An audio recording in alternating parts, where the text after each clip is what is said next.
ॐ तव कथामृतं तप्तजीवनं कविभिरीडितं कलमशापहं श्रवणमङ्गलं श्रीमदाततं भुवि विनन्ति ये प्रियजनः। শ্রী শ্রী রামকৃষ্ণ কথামৃত। ঠাকুর শ্রী রামকৃষ্ণদেব রথযাত্রা উপলক্ষে বলরাম মন্দিরে কথা প্রসঙ্গে ঠাকুর বলছেন, এই তিনজনের পুরুষ সত্তা, নরেন্দ্র, ছোট নরেন আর পূর্ণ। নরেন্দ্র, ছোট নরেন আর পূর্ণ ভবনাথের নয়, ওর প্রকৃতি ভাব, মেদি ভাব। পূর্ণর যে অবস্থা, এতে হয় শীঘ্র দেহনাশ হবে, ঈশ্বর লাভ হলো, আর কেন বা কিছুদিনের মধ্যে তেড়ে ফুড়ে বেরোবে। দৈব স্বভাব, দেবতার প্রকৃতি, এতে লোকভয় কম থাকে। যদি গলায় মালা, গায়ে চন্দন, ধূপধুনার গন্ধ দেওয়া যায়, তাহলে সমাধি হয়ে যায়। ঠিক বোধ হয়ে যায় যে অন্তরে নারায়ণ আছেন, নারায়ণ দেহ ধারণ করে এসেছেন, আমি টের পেয়েছি। দক্ষিণেশ্বরে যখন আমার প্রথম এইরূপ অবস্থা হলো, কিছুদিন পরে একটি ভদ্রঘরের বামুনের মেয়ে এসেছিল, বড় সুলক্ষণা। যাই গলায় মালা আর ধূপধুনা দেওয়া হলো, অমনি সমাধিস্থ। কিছুক্ষণ পরে আনন্দ আর ধারা পড়তে লাগলো। আমি তখন প্রণাম করে বললুম, মা, আমার হবে? তা বললে, হ্যাঁ, তবে পূর্ণকে আর একবার দেখা, তা দেখবার সুবিধা কই? কলা বলে বোধ হয়। কি আশ্চর্য, শুধু নয়, কলা কি চতুর, পড়াতে নাকি খুব। তবে তো ঠিক ঠাউরেছি, তপস্যার জোরে নারায়ণ সন্তান হয়ে জন্মগ্রহণ করেন। ওদেশে যাবার রাস্তায় রঞ্জিত রায়ের দিঘি আছে। রঞ্জিত রায়ের ঘরে ভগবতী কন্যা হয়ে জন্মেছিলেন। এখনো চৈত্র মাসে মেলা হয়। আমার বড় যাওয়ার ইচ্ছা হয়, আর এখন হয় না। রঞ্জিত রায় ওখানকার জমিদার ছিল, তপস্যার জোরে তাকে কন্যা রূপে পেয়েছিল। মেয়েটিকে বড়ই স্নেহ করে। সেই স্নেহের গুণে তিনি আটকে ছিলেন। বাপের কাজ ছাড়া প্রায় হতেন না। একদিন সে জমিদারির কাজ করছে, ভারী ব্যস্ত। মেয়েটি ছেলের স্বভাবে কেবল বলছে, বাবা, এটা কি, ওটা কি। বাপ অনেক মিষ্টি করে বললে, মা, এখন যাও, বড় কাজ পড়েছে। মেয়ে কোনো মতে যায় না। শেষে বাপ অন্যমনস্ক হয়ে বললে, তুই এখান থেকে দূর হ। মা তখন এই ছুতো করে বাড়ি থেকে চলে গেলেন। সেই সময় একজন শাঁখারি রাস্তা দিয়ে যাচ্ছিল, তাকে ডেকে শাখা পড়া হলো। দাম দেবার কথায় বললেন, ঘরের অমুক কুলুঙ্গিতে টাকা আছে, লবে। এই বলে সেখান থেকে চলে গেলেন, আর দেখা গেল না। এদিকে শাঁখারি টাকার জন্য ডাকাডাকি করছে। তখন মেয়ে বাড়িতে নাই দেখে সকলে ছুটে এলো। রঞ্জিত রায় নানা স্থানে লোক পাঠালে সন্ধান করবার জন্য। শাঁখারির টাকা ঠিক সেই কুলুঙ্গিতে পাওয়া গেল। রঞ্জিত রায় কেঁদে কেঁদে বেড়াচ্ছেন। এমন সময় লোকজন এসে বললে যে দিঘিতে কি দেখা যাচ্ছে। সকলে দিঘির ধারে গিয়ে দেখে যে শাখা পড়া হাতটি জলের উপর তুলেছেন। তারপর আর দেখা গেল না।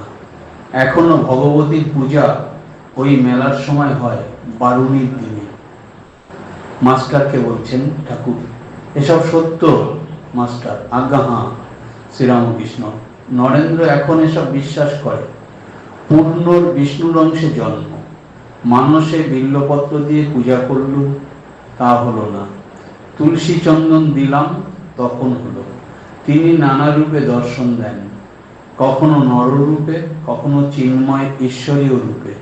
রূপ মানতে হয়, কি বলো? আজ্ঞা হাঁ। কামারহাটির বামনি কত কি দেখে। একলাটি গঙ্গার ধারে একটি বাগানের নির্জন ঘরে থাকে আর জপ করে। গোপাল কাছে শোয়। কল্পনার নয়, সাক্ষাৎ। দেখলে গোপালের হাত রাঙা, সঙ্গে সঙ্গে বেড়ায়, মাই খায়, কত কয়, নরেন্দ্র শুনে কাঁদলে। আমিও আগে অনেক দেখতুম, এখন আর ভাবে তত দর্শন হয় না। এখন প্রকৃতি ভাব কম পড়ছে, বেটা ছেলের ভাব আসছে, তাই ভাব অন্তরে, বাহিরে তত প্রকাশ নাই। ছোট নরেনের পুরুষ ভাব, তাই মন লীন হয়ে যায়, ভাবাদি নাই। নিত্য গোপালের প্রকৃতি ভাব, তাই খেঁচা মেচা ভাবে তার শরীর লাল হয়ে যায়। মাস্টারকে জিজ্ঞাসা করছেন আবার ঠাকুর, আচ্ছা, লোকের তিল তিল করে ত্যাগ হয়, এদের কি অবস্থা? বিনোদ বললে, স্ত্রীর সঙ্গে শুতে হয়, বড়ই মন খারাপ হয়। দেখো, সঙ্গ হোক আর নাই হোক, একসঙ্গে সব খারাপ। গায়ের ঘর্ষণ, গায়ের গরম, দ্বিজর কি অবস্থা, কেবল গা দোলায় আর আমার পানে তাকিয়ে থাকে। এ কি কম? সব মন পুড়িয়ে যদি আমাতে এলো, তাহলে তো সবই হলো। আর আমি আর কি? তিনি, আমি যন্ত্র, তিনি যন্ত্রী। এর ভিতর ঈশ্বরের সত্তা রয়েছে, তাই এত লোকের আকর্ষণ বাড়ছে। ছুঁয়ে দিলেই হয়, সে টান, সে আকর্ষণ, ঈশ্বরেরই আকর্ষণ। তারক ওখান থেকে, দক্ষিণেশ্বর থেকে বাড়ি ফিরে যাচ্ছে, দেখলাম এর ভেতর থেকে শিখার ন্যায় জল জল করতে করতে কি বেরিয়ে গেল পিছু পিছু। কয়েকদিন পরে তারক আবার এলো, তখন সমাধিস্থ হয়ে তার বুকে পা দিলে, এর ভিতর যিনি আছেন। এইভাবে ঠাকুর ভক্তদের সঙ্গে ভগবত কথা বলছেন। এখানে আমরা দেখলাম ঠাকুর একটি ঘটনার কথা বলছেন, যে ঘটনার মূল ভাবটা হচ্ছে এরকম: তপস্যার জোরে নারায়ণ সন্তান হয়ে জন্মগ্রহণ করে। বাবা মায়ের যদি তপস্যা থাকে, তাহলে তার ঘরে তারই সন্তান হয়ে জন্মগ্রহণ করে। আমরা দেখলাম যে ঠাকুরের যিনি পিতৃদেব ক্ষুদিরাম চট্টোপাধ্যায়, তাঁর তপস্যার গুণে ঠাকুর সেই ঘরে, ক্ষুদিরাম চট্টোপাধ্যায়ের ঘরে জন্মগ্রহণ করেছিলেন। কি অবস্থায় ক্ষুদিরাম চট্টোপাধ্যায়ের ঘরে তিনি জন্মেছেন আমরা জানি। এইখানে একটা ঘটনা বললেন ঠাকুর গল্পের আকারে, যে রঞ্জিত রায়ের দিঘি আছে, ওই রঞ্জিত রায়ের দিঘিতে ভগবতী কন্যা সেই রঞ্জিত রায়ের ঘরে জন্মগ্রহণ করেছিলেন। সেই কন্যা সঙ্গে রঞ্জিত রায়ের যে সম্পর্ক, সেটা আপনারা শুনলেন একটু আগে, যে রঞ্জিত রায়ের ঘরে কন্যায় মানে মা ভগবতী মেয়ে রূপে রঞ্জিত রায়ের ঘরে জন্মগ্রহণ করেছেন। এবার কিন্তু বাবা মেয়েকে চিনতে পারেননি। কি হয়েছিল? রঞ্জিত রায় ওখানকার জমিদার ছিল, তপস্যার জোরে তাকে কন্যা রূপে পেয়েছিল। ভালো মানুষ ছিল, তপস্যা ছিল, এই কন্যা রূপে পেয়েছিল। মেয়েটিকে বড়ই স্নেহ করে, সেই স্নেহের গুণে তিনি আটকে ছিলেন বাপের কাছে। বাপের কাজ ছাড়া প্রায় হতেন না, মানে বাবার কাছে, ছোট্ট মেয়ে সবসময় বাবার কাছে কাছে থাকতো। একদিন সে জমিদারির কাজ করছে, ভারী ব্যস্ত। মেয়েটি ছেলের স্বভাবে কেবল বলছে, বাবা এটা কি ওটা কি, বাচ্চারা যা করে। সে অফিসে গিয়ে, কাছারি ঘরে গিয়ে, বাবা এটা কি ওটা কি। বাবা একটু বিরক্ত হচ্ছে, কিন্তু তবুও বাপ অনেক মিষ্টি করে বললে, মা এখন যাও, বড় কাজ আছে তো, এখন আমি কথা বলতে পারছি না, এরকম। মেয়ে কোনো মতে যায় না। শেষে বাপ অন্যমনস্ক হয়ে বললে, তুই এখান থেকে দূর হ। মানে মা পরীক্ষা নিচ্ছে, মেয়ে হয়ে পরীক্ষা নিচ্ছেন, যে বাবার দেখি তো আমাকে কতটা চিনতে পেরেছে। বাবাকে এটা কি ওটা কি বলে জ্বালাচ্ছে, যেই বাবা বললেন অন্যমনস্ক হয়ে, মা এখন যাও। প্রথমে বললেন এখন যাও, কিন্তু পরে যখন আরো জ্বালাতন করছে, তখন বললে তুই এখান থেকে দূর হ। মা তখন এই ছুতো করে বাড়ি থেকে চলে গেলেন। মানে মা কিন্তু আমাদেরকে এইভাবে পরীক্ষা নেন, মা এইভাবে পরীক্ষা নেন। তা এখানে ছুতো করে চলে গেলেন। কি করলো? তখন মা তখন এই ছুতো করে বাড়ি থেকে চলে গেলেন। সেই সময় একজন শাখারি রাস্তা দিয়ে যাচ্ছিল, ছোট্ট মেয়ে বাড়ি থেকে বেরিয়ে চলে গেল, বাবার তো খেয়াল নেই, বাবা কাজের মধ্যে রয়েছেন। তাকে ডেকে শাখা পড়া হলো। দাম দেবার কথায় বললেন, ঘরের অমুক কুলুঙ্গিতে টাকা আছে লগে, বাড়ি গিয়ে নিয়ে নেবে বাবার কাছ থেকে টাকা, এই বলে সেখান থেকে চলে গেলেন। আর দেখা গেল না। এদিকে শাখারি টাকার জন্য ডাকাডাকি করছে। তখন মেয়ে বাড়িতে নাই দেখে সকলে ছুটে এলো। রঞ্জিত রায় নানা স্থানে লোক পাঠালেন সন্ধান করবার জন্য। শাখারির টাকা ঠিক সেই কুলুঙ্গিতে পাওয়া গেল। রঞ্জিত রায় কেঁদে কেঁদে বেড়াচ্ছেন যে আমি মেয়েকে চিনতে পারলাম না, মেয়ে কোথায় চলে গেল। এমন সময় লোকজন এসে বললে যে দিঘিতে কি দেখা যাচ্ছে। সকলে দিঘির ধারে গিয়ে দেখে যে শাখা পরা হাতটি জলের উপর তুলেছেন। তারপর আর দেখা গেল না। এখনো ভগবতীর পূজা ওই মেলার সময় হয় বারুণীর দিনে। সেই রঞ্জিত রায়ের দিঘি বাঁকুড়ায়, সেখানে আরামবাগের কাছে। আচ্ছা, ও সেইখানে ওই সেই দিঘিতে এখনো ওই উপলক্ষে মেলা হয় বারুণীর দিনে। এইভাবে ভগবান ভগবতী ভক্তের পরীক্ষা নেন। কখনো কখনো সন্তান হয়ে আসেন, কিন্তু পরীক্ষা নেন। তা এইভাবে আমরা আমাদের নিজের মধ্যে কিছু ভালো সংস্কার থাকলে আমরা কখনো কখনো অনেক কিছু ভালো সুযোগ পাই। এই যে আমরা ভালো সুযোগ পেয়েছি, এই সুযোগটা পাচ্ছি যে ভগবানের নাম শোনার, ইত্যাদি কথা বলার, এটাও আমাদের পূর্ব কিছু কর্মের গুণে হচ্ছে। এই যে মন্ত্র পড়া হলো, তব কথামৃতম তত্ত্ব জীবনম কবিভিরীড়িতম কলমশাপহম শ্রবণ মঙ্গলম। এই শ্রবণ মঙ্গল হচ্ছে, শুনলেও মঙ্গল হচ্ছে। কলমশ অপহম, কলমশ মানে হচ্ছে পাপ, এই কলমশ চলে যাচ্ছে। এগুলি সব শুভ সংস্কার গুণে। আমরা বাঙালিরা হচ্ছে, আমাদের বিশেষ করে হিন্দুরা, আমাদের 12 মাসে 13 পার্বণ। এই 12 মাসে 13 পার্বণে আমরা বিভিন্নভাবে ভগবানের কাছে একটু যাবার চেষ্টা করি। এতে কি হয়, আমরা এই যে সংসারের মধ্যে নানান কিছুর মধ্যে আমরা যে ডুবে থাকি, এর থেকে কিছুটা মন তুলে এনে ভগবানের একটু সঙ্গ করার চেষ্টা করলে, তার নাম গান, তার নাম গুণগান করলে, শুনলে আমাদের সেই কলমশ চলে যায়। কলমশ মানে হচ্ছে পাপ। পাপ কি? পাপ হচ্ছে আমাদের ভেতরে যে অজ্ঞানতা আছে, আমাদের মধ্যে যে অজ্ঞান অন্ধকার আছে, যা আমাদেরকে এই ভগবানকে কথা থেকে ভুলিয়ে রাখে, যা আমাদের মধ্যে সেই যে মনের দীনতা, মনের অন্ধকার, যা কিছু আমাদেরকে জড়িয়ে রাখে, তাই হচ্ছে পাপ। যা কিছু আমাদের দুর্বল করে, যা কিছু আমাদের কামনা বাসনা, এইগুলিকে আমাদের থেকে, এই কামনা বাসনা থেকে আমাদেরকে বাঁচায়, তাই হচ্ছে আমাদের কলমশ কমিয়ে দিচ্ছে। তাই ঠাকুরের কথা, ভগবানের কথা শোনা মানে হচ্ছে তাই। বলছেন তব কথা মৃতম তত্ত্ব জীবনম। যারা আমরা সংসারে অনেক কষ্টে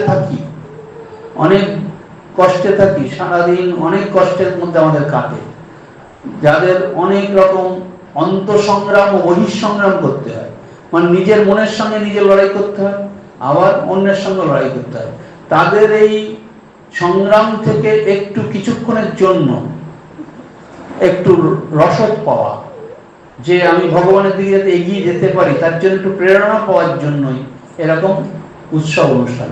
আজকের দিনটার একটা বিশেষ গুরুত্ব আছে। কে বলতে পারবে আজকের দিনটা আমাদের কি বিশেষ দিন আছে?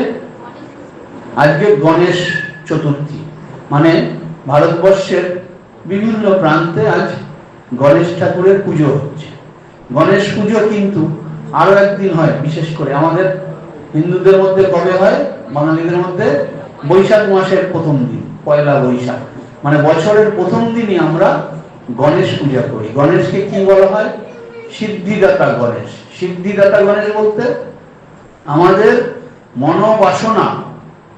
মনোবাসনা পূরণ করে গণেশ, মানে আমাদের যে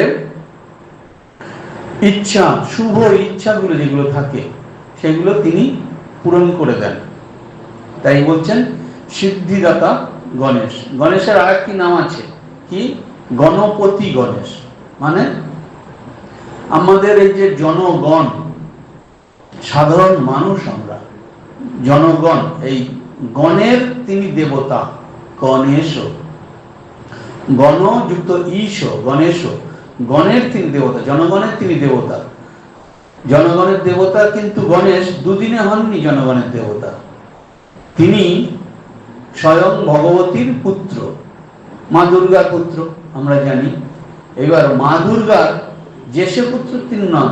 গণেশের মধ্যে সবচেয়ে বড় ব্যাপারটি যেটি আছে তার মাতৃভক্তি। মাতৃভক্তি, এই আমাদেরকে গণেশের উপাসনা করা মানে তার মতো আমাদের মাতৃভক্ত হতে হবে। আর তার ভেতরে আরেকটি বিশেষ গুণ কি? তার ভেতরে পবিত্রতা, তার ব্রহ্মচর্য। গণেশ সম্বন্ধে অনেক গল্প আছে, যেমন মা দুর্গা আর আমাদের বাবা মহাদেব একদিন বসে আছেন। বসে থেকে এবার দুজনের মধ্যে আলাপ আলোচনা হচ্ছে। বলছেন যে আমার এই যে দুই ছেলে কার্তিক আর গণেশ, সে কার্তিক আর গণেশের মধ্যে কার মাতৃভক্তি বেশি, দেখি কার মাতৃভক্তি বেশি, কিভাবে পরীক্ষা হবে? এইবার বাবা মহাদেব বললেন, মা দুর্গাও রয়েছে, এই যে আমাদের কাছে এই যে মুক্তোর মালাটা আছে, এই মুক্তোর মালাটা তোমাদের দুই ভাইয়ের মধ্যে কে পায় দেখি তো। কি করতে হবে না, যে সবার আগে গোটা এই পৃথিবীটাকে প্রদক্ষিণ করে আসতে হবে, প্রদক্ষিণ করে আসবে, যে আগে আসতে পারবে সে পাবে। তা কার্তিক তো শুনে ভাবছে, গণেশ তো ওই পেট মোটা গণেশ, ও তো পারবে না, সরু সরু পা, হ্যাঁ, আর আমার কাছে ময়ূর আছে, আমি ময়ূরে চড়ে এক্ষুনি বেরিয়ে যাব, আর আমি সবার আগে ঘুরে ফিরে চলে আসবো, আর মুক্তোর মালাটা আমিই পাবো। কার্তিক এই করে বেরিয়ে পড়লো। গণেশ চুপটি করে বসে আছে। কিছুক্ষণ পরে ওই মা বাবা বসে আছেন, তাকে খুব ভালো করে প্রদক্ষিণ করে ঘুরে এসে আবার একটা সাষ্টাঙ্গে প্রণাম করলো। বাবা মাকে প্রণাম করে এবার বলে দাও। কার্তিক তো ঘুরতে বেরিয়ে গেল, জগৎ ঘুরতে বেরিয়ে গেছে, তুই তো গেলি না এখনো। বলছে আমার কি, জগৎটা ঘুরতে বাকি রইল? বাবা মাই তো সব, আমি বাবা মার চারিদিকে ঘুরেছি মানে তো জগৎ ঘোরা হয়ে গেছে আমার। তখন তার এই যে মাতৃভক্তি, পিতৃভক্তি, এতে মা দুর্গা হার মেনে গেলেন।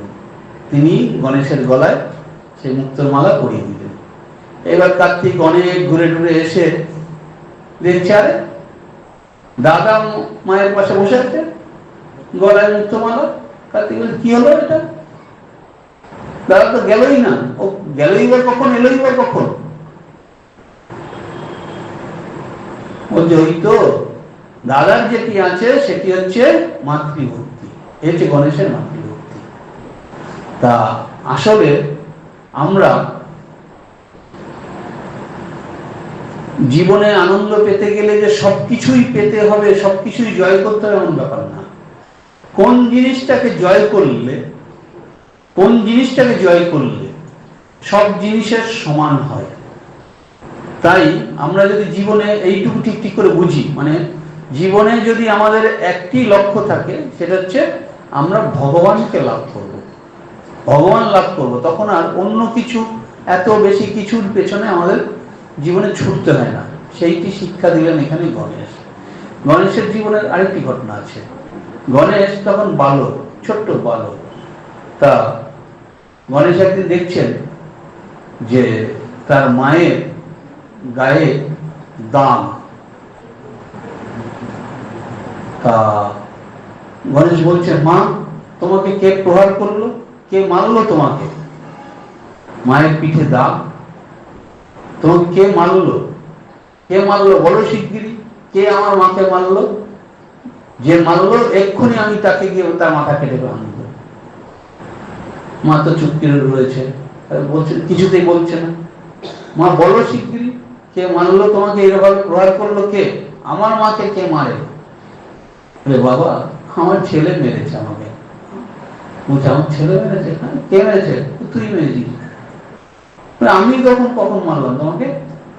বলছে, বাবা মনে করে দেখতো, তুই আজকে কি কালকের মধ্যে কোন প্রাণীকে মারধর করেছিস কিনা, তার আঘাত করেছিস কিনা? হ্যাঁ মা, মনে পড়ে গেছে, আমি তো কালকে এরকম বিড়ালটাকে মেরেছিলাম। ওই যে বিড়ালটাকে মেরেছিলি, ওই আঘাতটাই আমার গায়ে পড়েছে। আমি তো সর্বজীবে আছি, ইয়া দেবী সর্বভূতেষু মাতৃরূপেণ সংস্থিতা। আমি তো সকল জীবের মধ্যেই আছি মাতৃরূপে। তুই বিড়ালটাকে যে মেরেছিস, আমার গায়ে আঘাত লেগেছে। আমি তো সকলেরই মা, মাতৃরূপে রয়েছি। মা আমাকে ক্ষমা করো, আমি বুঝতে পারিনি। বিড়ালটাকে মেরেছি, তোমার গায়ে আঘাত লেগেছে, আর কোনোদিন আমি করব না।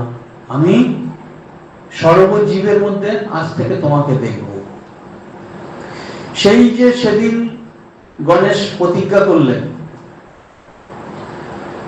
সারা জীবন তিনি আর বিবাহ করলেন না, ব্রহ্মচর্য পালন করলেন।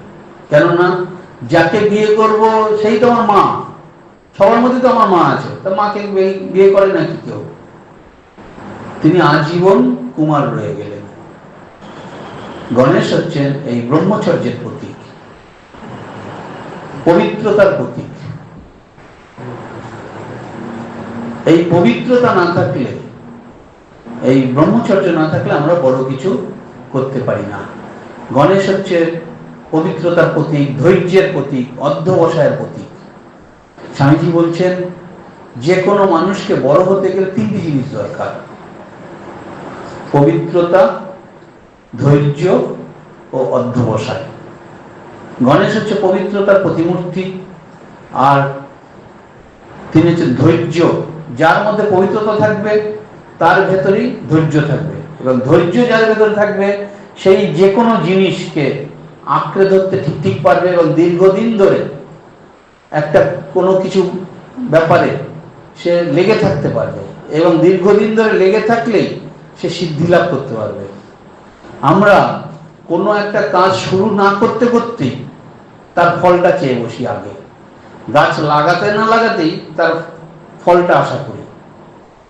কিন্তু না, যে কোনো বড় কাজ করতে গেলে, তার ফল লাভ করতে গেলে দীর্ঘদিন ধরে তার পেছনে পড়ে থাকতে হয়, খাটতে হয়, তার পেছনে খাটতে হয় দীর্ঘদিন ধরে। খাটাটা হচ্ছে এই অধ্যবসায়। এই অধ্যবসায় কে দিতে পারে? যার ভেতরে ধৈর্য আছে। একটা সন্তানকে মানুষ করতে গেলে মায়েদের দীর্ঘদিন ধরে কঠোর পরিশ্রম করতে হয়, দীর্ঘদিন ধরে ধৈর্য ধরে তাকে বোঝাতে হয়, মানুষ করতে হয়। কথায় কথায় রেগে যে মায়েরা যায়, যে মায়েরা কথায় কথায় কোনো শিশুকে, নিজের ছেলে মেয়েকে কথায় কথায় গায়ে হাত তোলে, মারধর করে, মুখে খারাপ কথা বলে, তাদের ছেলে মেয়েরা কোনোদিন মানুষ হবে না। তাহলে এই যে অধ্যবসায় ধরে দীর্ঘদিন ধরে লেগে থেকে একটা মাকে, একটা ছেলে বা মেয়েকে মানুষ করার জন্য, তার লেখাপড়া যাতে ভালো করে হয়, তার জন্য একটি মাকে বা বাবাকে, বিশেষ করে মাকে, কত ত্যাগ করতে হয় চিন্তা করুন দেখি। অনেক মায়েরাই ধরুন বিবাহের আগে তাদের অনেক ইচ্ছা ছিল, মাঝে মধ্যে একটু সিনেমা দেখতে যাওয়া, এখানে যাওয়া, ওখানে যাওয়া। তো এরপরে বিয়ে হলো, তারপরে একটু আধটু যেত। যেই সন্তান আসলো অমনি তার সমস্ত কিছু বন্ধ হয়ে গেল। তার মনে পড়ে যে কতদিন ধরে একটু তেলে ভাজা খাই না, এই খাই না, ওই খাই না, এটা খাই না, ওটা খাই না। কিন্তু যেই ছেলেটি হলো, তার সব বন্ধ হয়ে গেল। না, আমি যদি এটা ওটা খাই, আমার শরীর খারাপ হলে ছেলেকে মানুষ করতে পারবো না। একদম সন্তানটা জবের থেকে পেটে আসলো তখন থেকেই তার ত্যাগ কিন্তু শুরু হয়ে গেছে। সে এইভাবে ত্যাগ, দীর্ঘদিন ধরে ত্যাগ করার পরে তারপরে একটা সন্তানকে মানুষ করে। আবার সেই সন্তানটা যখন একটু বড় হচ্ছে, স্কুলে যাওয়া শুরু হচ্ছে, তখনই বাপের বাড়ির থেকে মা বলছে, কি রে অনেকদিন তো আসিস না, একবার আয়।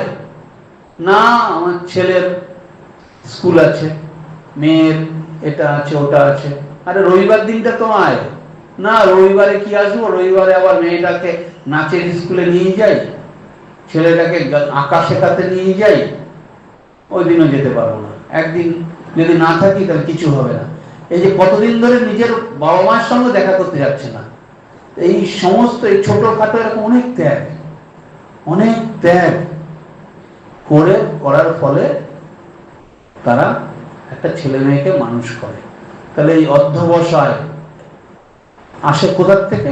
ধৈর্যের থেকে। দীর্ঘদিন ধরে ধৈর্য ধরে থাকে, না এই তো আর কটা দিন, ছেলেটা বড় হোক তারপরে যাব, মেয়েটা বড় হোক তারপরে, এখন যাব না। এইগুলো আসে কোথার থেকে? এর গোড়াতে হচ্ছে পবিত্রতা।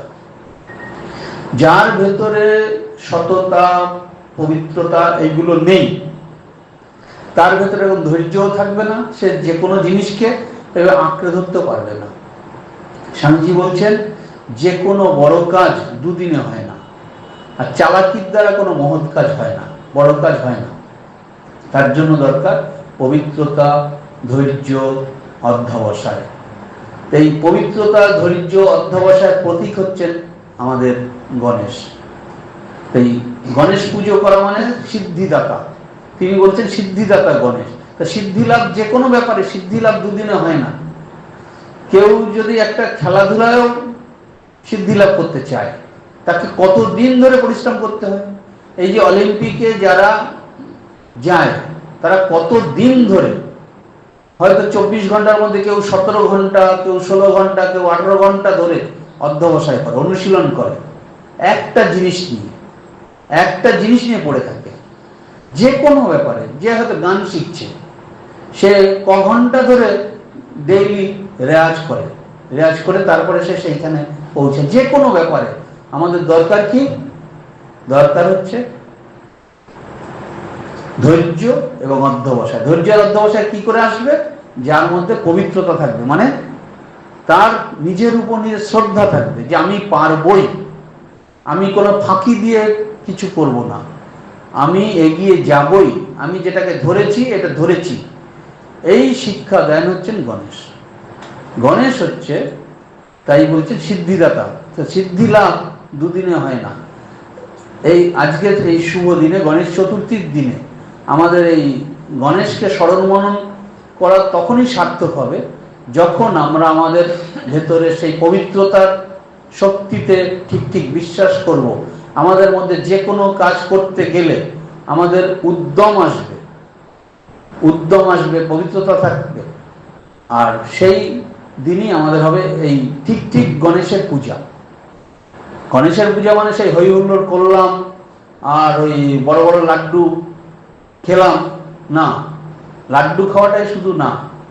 স্বামীজি বলছেন, যে কোনো মানুষকে বড় হতে গেলে 3টি জিনিস দরকার। কি? প্রথমত হচ্ছে পবিত্রতার শক্তি, এই যে সাধুতার শক্তি, তাতে দৃঢ় বিশ্বাস যে আমি সৎ পথে থাকবো, আমি পবিত্র জীবন যাপন করব, এর দ্বারাই আমি সবকিছু পাবো। এই দৃঢ় বিশ্বাস আমাদের প্রত্যেকের মধ্যে থাকতে হবে। গণেশের উপাসনা করলে এই বিশ্বাসকে আমরা আরো বেশি করে আঁকড়ে ধরতে পারবো। এই বিশ্বাস আসে কোথার থেকে? ব্রহ্মচর্যের থেকে। ব্রহ্মচর্য আসে কোথার থেকে? যে যত পবিত্রতার শক্তিতে যার যত বিশ্বাস বেশি আছে, সততার শক্তিতে বিশ্বাস বেশি আছে, তার ভেতরে তত ব্রহ্মচর্যের শক্তি বেশি। এই ব্রহ্মচর্যের প্রতীক হচ্ছে গণেশ। এই গণেশের মাথাটায় যে হাতির মতো কেন? হাতি হচ্ছে এই জগতের যত এমনি পশু প্রাণী ইত্যাদি দেখি, তাদের মধ্যে সবচেয়ে বেশি হচ্ছে পবিত্রতার শক্তি, ব্রহ্মচর্যের শক্তি হাতির মধ্যে বেশি। হাতি কত বিশাল বড় জীব, কত বিরাট তার প্রাণীটা, কিন্তু হাতির সংখ্যা পৃথিবীতে কত কম। পিঁপড়ে কত ছোট জীব, কিন্তু তার কত বেশি। কারণটা কি? পিঁপড়ের সংখ্যা তো বেশি। চড়ুই পাখি ছোট পাখি, তার সংখ্যা এত পৃথিবীতে বেশি, কিন্তু হাতির সংখ্যা তো কম কেন? হাতি বলা হচ্ছে 12 বছর অন্তর তার একটা সন্তান হয়, 12 বছর অন্তর একটা সন্তান, সেই জন্য হাতির সংখ্যা তো কম। আর যে প্রাণীর যত এই সংযম শক্তি বেশি, মানে সন্তান উৎপাদনের জন্য সে শক্তি যত কম খরচা করবে, তার ভেতরে তত ব্রহ্মচর্যের শক্তি বেশি। তা হাতির কাছ থেকে আমরা এই পাই ব্রহ্মচর্যের শক্তি। আর স্বামীজি বলছেন তাহলে আমাদেরকে 3টি জিনিস দরকার বড় হতে গেলে। প্রথমত হচ্ছে যে এই সাধুতার শক্তি বা ব্রহ্মচর্যের শক্তি বা পবিত্রতার শক্তি, যেটি সেই শক্তিতে বিশ্বাস। 2 হচ্ছে হিংসা ও সন্দিগ্ধ ভাবের অভাব, মানে আমাদের মধ্যে হিংসা করা, সন্দেহ করা, এটা একদম যাবে না। যে কোনো মানুষ বড় হতে পারে না তার ভেতরে হিংসা থাকার জন্য, তার সন্দেহ থাকার জন্য। স্বামী স্ত্রী এক ঘরে আছে, একে আরেকজনকে যদি সন্দেহ করে, তা সে ঘরে কখনো শান্তি আসবে? কোনো দিন আসবে না। একে অপরকে যদি হিংসা, 2 ভাই বোন আছে বা 2 ভাই আছে, এক বাড়িতে 2 ভাই, কোনো বাবা মায়ের 2 ভাই, 2 ভাই যদি একে অপরকে হিংসা করে, এই যদি বলে যে মা ওকে বড় মাছটা দিয়েছে, আমাকে ছোট মাছটা দিয়েছে, এইভাবে যদি নিজের মধ্যে সবসময় হিংসা থাকে, বা বাবা বা মা যদি 2 ছেলেকে 2 রকম দৃষ্টিতে দেখে, তাহলে সেই বাড়িতে কোনো দিন শান্তি আসবে না, সে বাড়িতে কোনো ভালো কিছু হবে না। তা বাবা মায়েদের দরকার সর্বদা সকলকে সমানভাবে দেখা। এইগুলো আসে সকলকে সমানভাবে দেখার অভাবটা কোথা থেকে আসে? ওই হিংসা থেকে আসে। আমাদের মধ্যে হিংসা, সন্দেহ এগুলো একদম রাখা যাবে না। আমাদেরকে বড় হতে গেলে এগুলি রাখা যাবে না।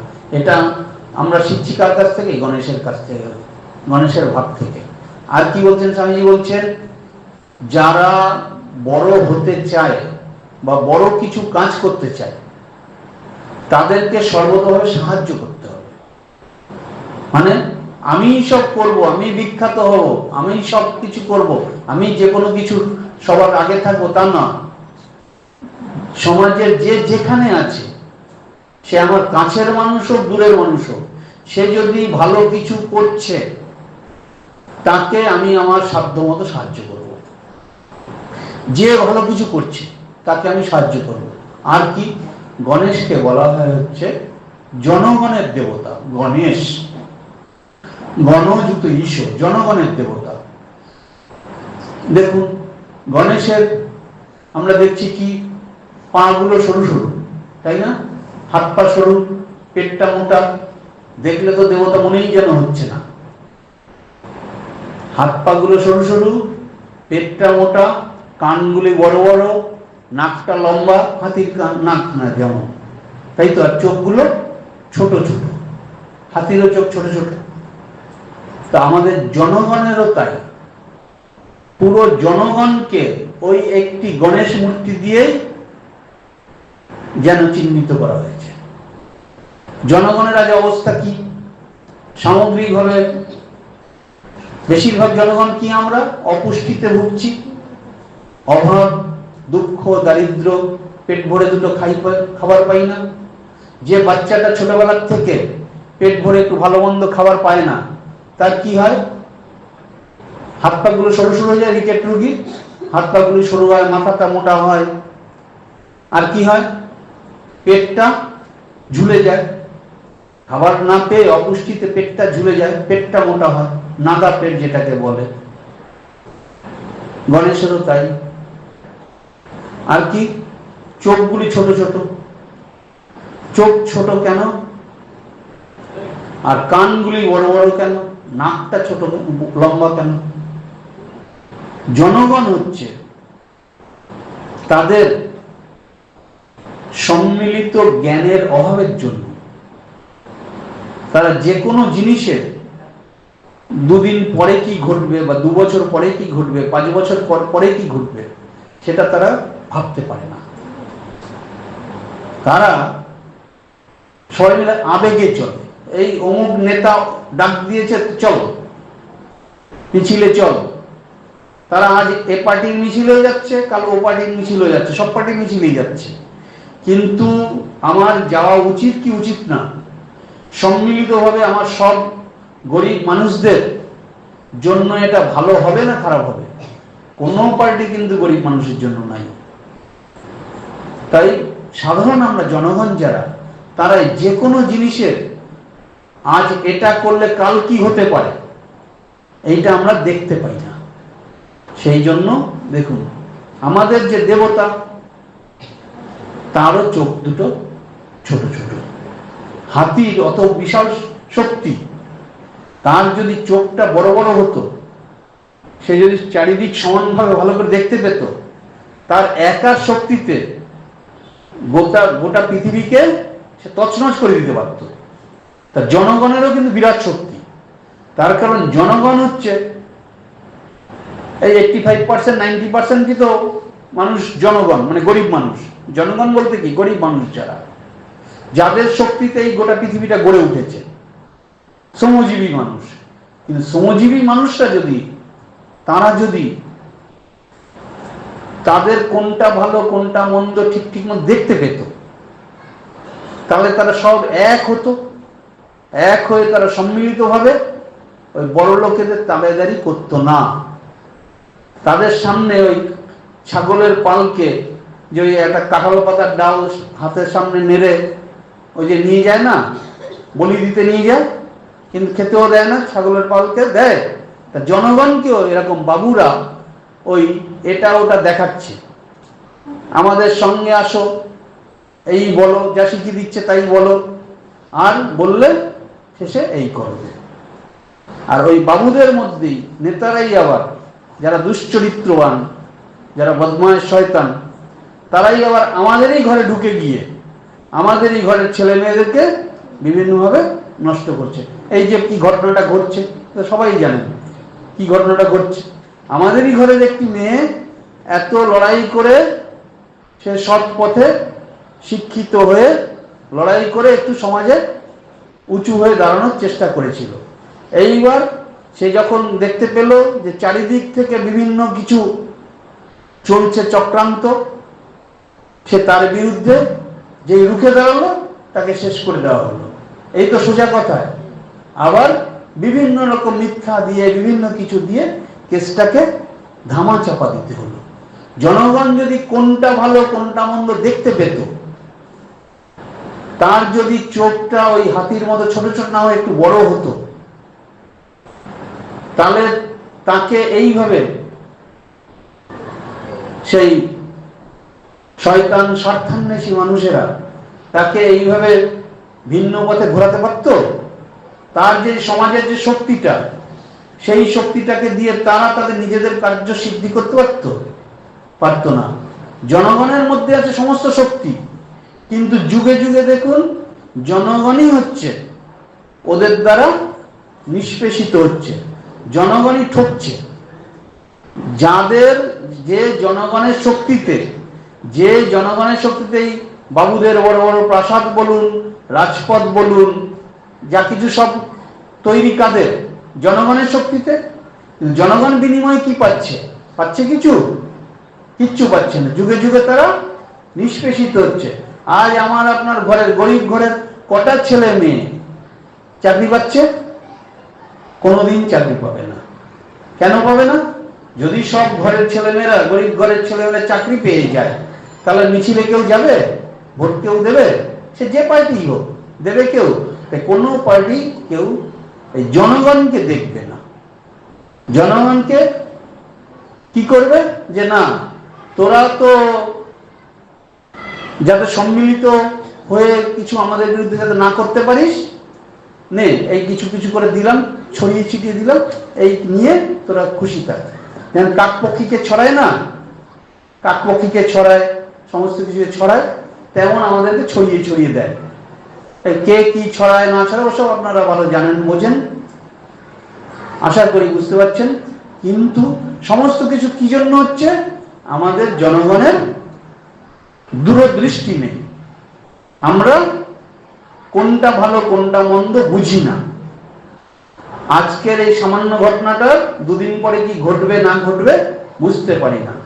এই আমাদের দেবতা গণেশ, তারও তো চোখ ছোট, ওই জন্য যেদিন আমরা এই সমস্ত কিছুতে ঠিক মতো বুঝতে পারবো, আমাদের মধ্যে কিন্তু পবিত্রতা ইত্যাদি সব আছে, সততা পবিত্রতা ইত্যাদি সব আছে, শক্তিও আছে, সব আছে, কিন্তু আমরা পাচ্ছি না, কারণ আমাদের মধ্যে জ্ঞানের দৃষ্টি খুলছে না। কোনটা ঠিক কোনটা ভুল বুঝতে পারছি, তার কারণ আমাদের চোখ ছোট, ছোট ছোট চোখ, দূরদৃষ্টি না। আর কি, আমাদের কান আবার বড় বড়। আমরা কিন্তু সমস্ত কিছু খবর রাখছি, সকালবেলা উঠলেই বা ট্রেনে বাসে সর্বত্র, আজকাল তো ট্রেনে বাসেও যেতে লাগে না, মোবাইল ফোনে সর্বত্র আমরা সবসময় এই কি হলো রে কি হলো রে সব খবরটাই রাখি। হ্যাঁ, অমুক খবরটার আপডেট কি হলো, আর কজনকে ধরে নিয়ে গেল, না কি করলো না করলো, কে কি বললো না বললো, কে কাকে গালি দিল, তার বদলে সে আবার একটা কি গালি দিল, এই তো চলছে খবরের কাগজে। আর কি থাকে? আর অন্য কিছু থাকে? আমরা সবসময় কান দিয়ে শুনি, কান দিয়ে শুনি। আর কি, নাকটা আবার লম্বা কেন আমাদের দেবতার? আমরা যে কোনো কিছুতে নাকটা বাড়িয়ে দেওয়ার চেষ্টা করি, আমাদের নাক লম্বা। তা যে কোনো ব্যাপারে আমাদের কৌতূহল বেশি, জানবার আগ্রহ বেশি, যে কোনো ব্যাপারে আমাদের ঢুকে পড়ার আগ্রহ বেশি। কিন্তু ঢুকে পড়ে আর সেখান থেকে মানে বেরিয়ে আসতে আর পারি না, আমরা জড়িয়ে সেখানে বাধা পড়ি। এর মধ্যে কিন্তু আমাদের এরই মধ্যে থেকে এগোতে হবে। গণেশের কাছ থেকে আর কি শিখতে পাই? গণেশের বাহনকে ইঁদুর। ইঁদুর ওই ছোট্ট জীব, কিন্তু তার কিন্তু একটা বিরাট শক্তি আছে। কি শক্তি? সে যে তার এই ছোট্ট ছোট দাঁত, ধারালো দাঁত, তাই দিয়ে সে কি করতে পারে? জালকে কাটতে পারে। ইঁদুরের কাছ থেকে, গণেশের কাছ থেকে, গণেশ তো আমাদের সম্মিলিত মূর্তি, কিন্তু গণেশের কাছ থেকে কিছু শিখি বা না শিখি, ইঁদুরের কাছ থেকে যদি ওইটা শিখতে পারি তাহলেই হয়ে গেল। কি করে এই যে গোটা বিশ্ব ব্রহ্মাণ্ডের সাম্রাজ্যবাদী শক্তি আমাদেরকে, গরিব মানুষদেরকে জালে বদ্ধ করে রেখেছে বিভিন্নভাবে। কিভাবে জালে বদ্ধ করে রেখেছে? আপনি বাজারের থেকে কিছু খাবার কিনতে যাবেন, সেই খাবারের মধ্যে ভেজাল আছে, ভেজাল খেয়ে শরীর খারাপ হবে। তাহলে এই শক্ত সমর্থ শরীরগুলো যদি দুর্বল হয়ে যায়, ওদের বিরুদ্ধে লড়াই করতে পারবেন না, এক হতে পারবেন না। আর কি, ওষুধ খাবেন, ওষুধের মধ্যে ভেজাল আছে, আর ভেজাল ওষুধ খাইয়ে, ভেজাল খাবার খাইয়ে, আর তার থেকে বড় ভাবে আমাদেরকে দুর্বল করে দিচ্ছে কি? ভেজাল শিক্ষা দিয়ে। আমাদেরকে, আমাদের শিক্ষা পদ্ধতিটাকে এমন ভাবে ভেজাল করে দেওয়া হচ্ছে। সমাজের তো দুটো তিনটে দিক, যেই খাদ্য বস্ত্র বাসস্থান, মানে খাদ্য ভেজাল, আর আমরা যে শিক্ষা লাভ করব তাতে ভেজাল, ঔষধে ভেজাল, সমস্ত কিছুকে ভেজাল দিয়ে আমাদেরকে মানে যুগ যুগ ধরে যাতে আমরা দুর্বল থাকি, আর আমরা নিজেরা যাতে একতাবদ্ধ না হতে পারি। আমরা যাতে দেখুন, সভ্যতার একেবারে গোড়ায় মানুষ, যখন আমরা আদিম মানুষ ছিলাম, তখন আমরা ছিলাম কি? একসঙ্গে থাকতাম সবাই। একজন কোনো বিপদে পড়লে সবাই মিলে দৌড়ে যেতাম। আর আজ কি হচ্ছে সমাজের চিত্রটা? আজ আমরা একসঙ্গে চলতে, একসঙ্গে থাকতে ভুলে গেছি। কারা করলো এটা? আমাদের মধ্যেই হাজারটা রং, হাজারটা দল ভাগ করে দিল, দিয়ে অমুক দলের, ও তমুক দলের, ও তমুক দলের, ও ওই জাতের, ও সেই জাতের, সেই জাতের, জাত জাত করে করে, জাত জাত করে করে আমাদের মধ্যে বিভেদ তৈরি করে দিল। এই বিভেদ আমাদের মধ্যে যতদিন থাকবে ততদিন আমরা এক হতে পারবো না, আর ততদিন আমরা আমাদের কোনটা ভালো কোনটা মন্দ বুঝতে পারবো না। তাই আমাদেরকে একতাবদ্ধ হতে হবে, আমাদের কোনটা ভালো কোনটা মন্দ নিজেকে বুঝতে হবে, আমাদের কোন শিক্ষাটা উপযুক্ত শিক্ষা, কোন শিক্ষার উপযুক্ত শিক্ষা না আমাদেরকে দেখতে হবে। আর কি, সবার উপরে আমাদের পবিত্রতার শক্তি এক রাখতে হবে। ওরা আমাদেরকে কি করছে, আমরা যাতে অপবিত্রতার দিকে বেশি করে চলে যাই, আমরা যাতে একতাবদ্ধ হতে না পারি, তার জন্য আমাদেরকে প্রথমে আমাদের মধ্যে স্বামীজি বলছেন যে এই দেশটার এই জাতটার দুটো পা। একটা হচ্ছে গরিব মানুষগুলোকে জাত জাত করে করে তাদের মধ্যে বিভেদ তৈরি করে দিচ্ছে। গরিব মানুষরা যদি এক হয়, তাদের কোনটা ভালো কোনটা মন্দ যদি বুঝতে পারে, তাহলে তো ওদের দ্বারা আর চলবে না, ওদেরকে তো টেনে হিচড়ে সিংহাসন থেকে নামাবে সমস্ত গরিব মানুষরা এক হয়ে। কিন্তু গরিব মানুষরা যাতে এক না হতে পারে তার জন্য কি করেছে, ওদের মধ্যে হাজারটা বিভেদ সৃষ্টি করে দিয়েছে। তুই ওই জাত, তুই ছোট জাত, তুই বড় জাত, তুই তোর ধর্ম এই আলাদা, তোর ধর্ম এই আলাদা, তোর ধর্ম এই আলাদা। আজকাল আবার করেছে কি তোর রং এই আলাদা, তোর পার্টি ওই আলাদা, তুই এই পার্টি, তুই এই পার্টি, তুই এই পার্টি করে এই গরিব মানুষগুলোর মধ্যে আমরা করছি কি, যে কোনো একটা গন্ডগোল হলে কিছু হলে আমরা নিম্নতলার যত গরিব মানুষ আছে সে অমুক পার্টির সঙ্গে অমুক পার্টির গন্ডগোল করে নিজেদের নিজেদের মধ্যে মারপিট দলাদলি করে মরছি, তাই তো। কিন্তু ওপর তলায় গিয়ে ওই পার্টির যে বড় নেতা আর এই পার্টির বড় নেতা, তাদের মধ্যে কিন্তু টেলিফোনে ঠিক কথা হয়ে যাচ্ছে, তারা কিন্তু ঠিক বোঝাপড়া করে নিচ্ছে। ওই টেবিলের তল থেকে নোটের বান্ডিল এদিক থেকে ওদিকে যাচ্ছে, নোটের বান্ডিল যাচ্ছে, এই যাচ্ছে ওই যাচ্ছে। এ বলছে নাও, এতদিন তো আমরা করে খেলাম, এবার তোমরা করে খাও। ঠিক আছে, এদের একটা নাটক লেখা হয়ে গেল।